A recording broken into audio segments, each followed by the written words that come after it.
2 1.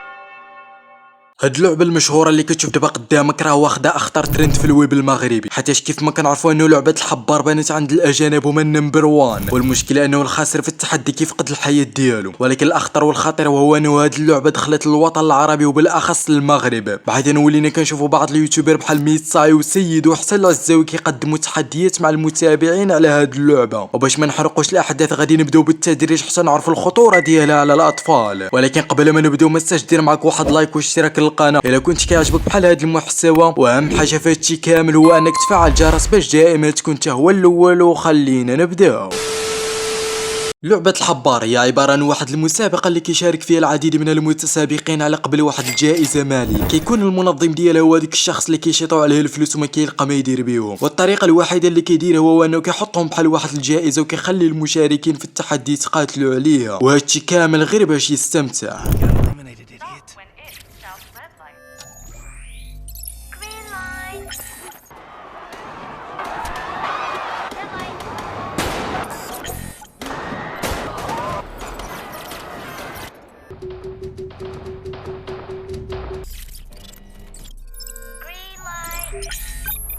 I will now repeat the rules. Green light. You got eliminated, idiot. Red light.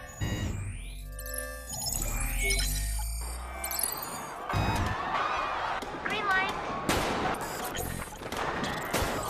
You won't get caught if you're behind. Somebody else. كان اول تشالنج اللي دار بهاد اللعبه واللي هو التحدي ديال مستر بيس، حيتاش كيف ما كنعرفوا بان هاد اليوتيوبر كينطبقوا عليه كاع الشروط ديال المسابقه، والفلوس اللي عند مستر بي راها كالروز، وهادشي اللي خلى الفيديو ديالو يتبوسط في العالم كامل، بحيث انه يشارك 456 شخص على قبل 456 مليار. وما تخيلوش المنافسه كيفاش كانت. 3 2 1 انطلقوا. إنهم يتساقطون هنا. هيا اسحبوا انظروا ما بالقوة. الذي يحدث في هذه الأثناء. من سيفوز؟ لا نعلم من.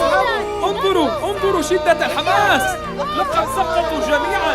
لقد فزنا. الرقم 456 والرقم 67 كلاهما ربحا في لعبة من بعد هذا التشالنج غادي يبدا كيكتسح حتى الوطن العربي، بحيث انه شيفا الفتاة اللي معروفه بالرقم الاول ديال عدد المشتركين واللي كبر حتى من ابو فله دارت هذا التحدي مع الصديقات ديالها. وهاد اللعبه بالبلاته ديال بصح، حيت حتى الطريقه ديال المونتاج والتمثيل كتخليك كتحس بحال اللي راك كتلعب هاد اللعبه في الارض الواقعيه. انتبهي. إشارة خضراء. إشارة حمراء. لا خسرت.